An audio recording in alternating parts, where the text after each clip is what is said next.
Ladies and gentlemen, let's have an honest conversation about this year's Oscar ceremony.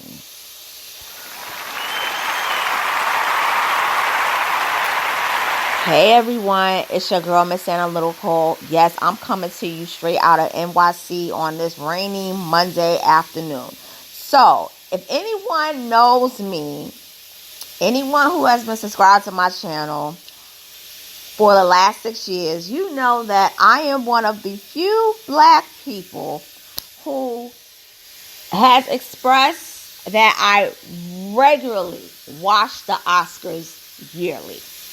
When I mean I watch the Oscars, I can tell you the politics of it from studying it through the years. I can even tell you who has won chronologically. I can tell you how many black people have won Oscars in acting categories. How many of them been nominated? So, we're going to just focus on this year's Oscars. I'm going to be honest with you. To me, the ceremony wasn't as energetic as it's been in previous years. I actually enjoyed the 93rd Oscar ceremony when they were in the small Kodak Theater because of, quarantine, because the pandemic was ongoing. I really enjoyed that one. Even though I wish the stage would have been bigger, I didn't care for the other. I liked the one from 2017 a lot. And I enjoyed the one from 2013. That was Oscars 85. That one was excellent. To me, Oscars 85, Oscars 89 was, to me, the last good Oscar ceremony. Okay? Now, moving forward, we have to talk about the top story. And I called this, which is Everything All at Once was going to win Best Picture of the Year. I called it 2 months ago.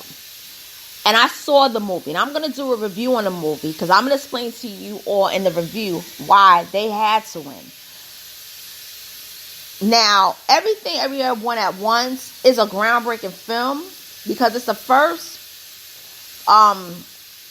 film to not only win for Best Picture that's sci-fi, because it was more science fiction, but it also had not one, not two, but three of the actors win Oscars in the acting category for their performance. So that's groundbreaking. Also, two of the actors won Oscars that are Asian, and one of them took the leading Oscar.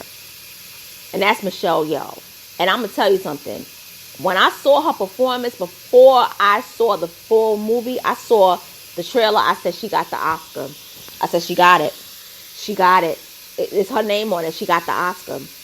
Because what you see her do, not just the performance, but the physicality of it all, there's no way that she could have lost that. As well as Ki Hugh Kwan, I think that's how you pronounce his name. When I saw his, it was just, oh my God, their performances were stunning. I don't think there's been a performance in years like theirs, but I'm just going to move along from that. I also want to talk about Jimmy Kimmel as a host. He was good. I believe he hosted in 2013. I know he hosted the Emmys this year. But to me, I think he needs to let go of the Matt Damon shtick. It's been played out. Just let it go. It's over with. Another thing, too, is that I feel as though Austin Butler gave a terrific performance as Elvis.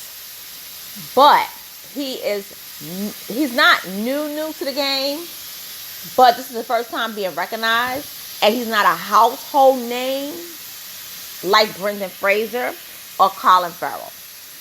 Now, when I saw Elvis, I'm not gonna lie, it took me about 3 months to finish the movie. But his performance itself was really good.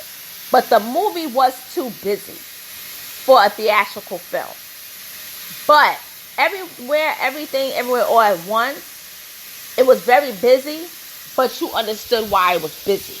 To me, Elvis was a little bit too busy to the point where I was getting distracted. But his performance was excellent. And I knew he was going to get that nomination.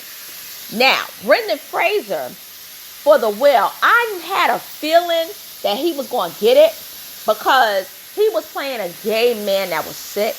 Whereas Austin Butler was playing an iconic, groundbreaking actor who was probably heterosexual, who loved Jesus and, believe it or not, really had a fondness for black people. In this day and age, had he been a gay man who loved Jesus, who loved black people, and went to the Pentecostal church and had an affair with the pastor, who was a man, even if he was black, they would have gave him that Oscar over brendanfraser. But brendanfraser did give an incredible performance, because I saw clips of it. And also, brendanfraser not only been in the game for decades, he left the game and came back. But when he was in the game, before he left, he was in blockbuster films, like the Mummy series. So he generated millions, if not billions, to Hollywood. But I thought for a moment that Colin Farrell was going to get it for the Banshees of Inisherin.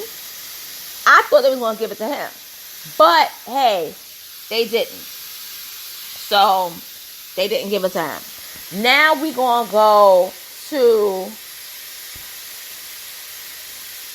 the talk of the evening, and that is Angela Bassett losing over Jamie Lee Curtis. I'm going to talk about this some more because this is very important, okay? Angela Bassett, I wanted Angela Bassett to win. My sister wanted Jamie Lee Curtis to win. I wanted Angela Bassett to win because of the talent that she not only possessed, but she has given through cinema and television for decades. But I knew they was going to give it to Jamie Lee Curtis. It's like you want, but you know. So it's one thing. It's like, I really want Angela to win. And I really almost thought they were going to give it to Angela. But they gave it to Jamie Lee Curtis. Now, I'm going to say this, but I'm going to go more into it. Jamie Lee Curtis was very good in Everything, Everywhere, All at Once. Angela is good in Wakanda Forever. The thing about the win is that they look at everything you've done, not just for the year, but also through the years. And Angela was nominated 29 years ago. Jamie has never been nominated, but her first nomination equals her first win. And more than likely, she won't get nominated again. Okay? The problem with her win is that when you compare Angela's work, Jamie's work to Angela's work, Jamie's work is not stellar as Angela's. You understand? And what did it is when she won the SAG award and she said, "I'm a proud Nepo baby." That does something to someone who has struggled and didn't become a household name until she was 34 years old. You became a household name at 20. Both of them were born the same year. But you got your kicks in the door because of your parents. I got mine because of genuine talent. And still, the Academy won't recognize me. And I'm going to go in more deeper because there's a lot of stuff that people don't know about Angela that I was shocked to find out today. But also, Jamie did something that I have known for some time.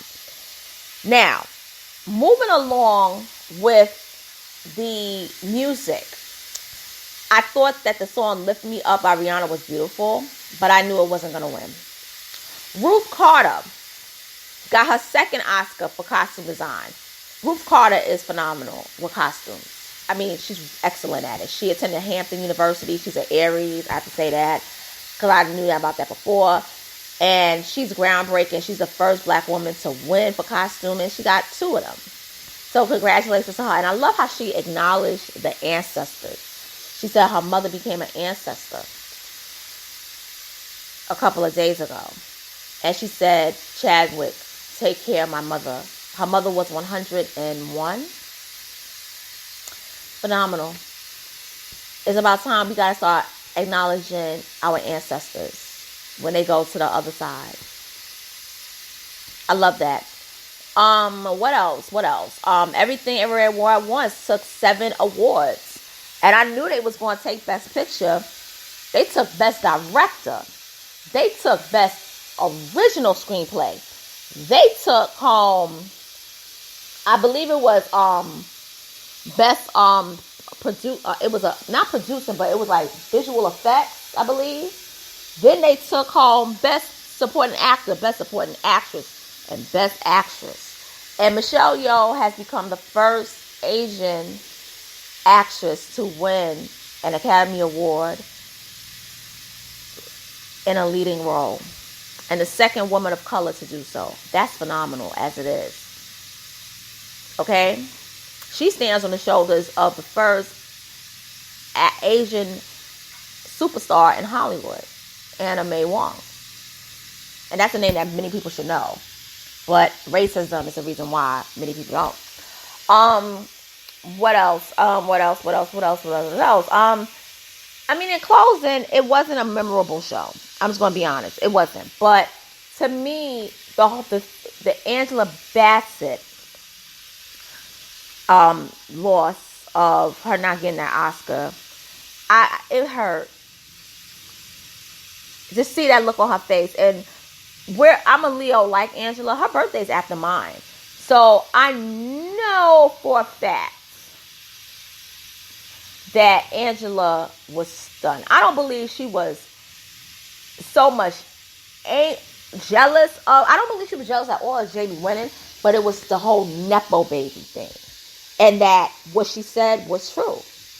I'm a Nepo baby. A proud Nepo baby. And you flaunted that in front of a black woman who fought tooth and nail and worked odd jobs and struggled and was broke for years before she finally got her foot in the door. Yeah. I guess nepotism does work. But Jamie gave a good performance nonetheless. You know? But in total, I just wasn't really into it. And I guess no one really was after the slap heard around the world. And we're going to talk more about this because I'm getting ready to go to work soon. I got to eat my food. But we got to talk about this more because there are conspiracies as to why Angela didn't win that are floating around the internet. And I'm going to give my take on it. But right after I upload this, I am going to talk about Angela and her feelings and her sentiment. And why she shouldn't have to apologize for her reaction. Okay? And with that being said, I'm signing out. Thank you for tuning in, listening to my commentary. Subscribe if you haven't. Hit the notification bell. Like, comment, and share. And I'll be back soon. Later.